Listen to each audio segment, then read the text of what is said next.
আমাদের জীবনে আর কোনো নতুন অধ্যায় নেই।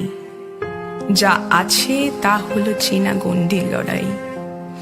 মায়ের অসুখ, বাবার বার্ধক্য, ভাইয়ের ভবিষ্যৎ, এর মতো কঠিন সত্যিও আর নেই।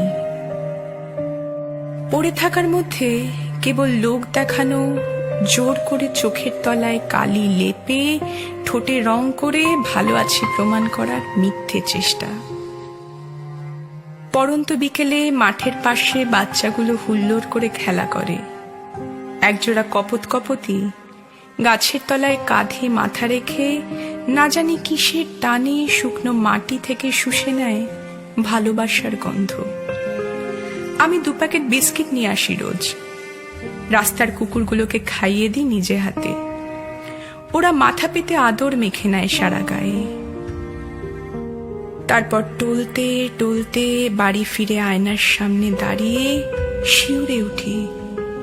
কি বিভৎস চেহারা!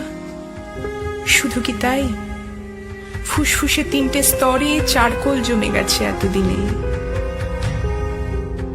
তোমার জন্য রেখে যাব এক সমুদ্র আকাশ। চোখ বন্ধ করে একবার তোমার মুখটা দেখে নেব।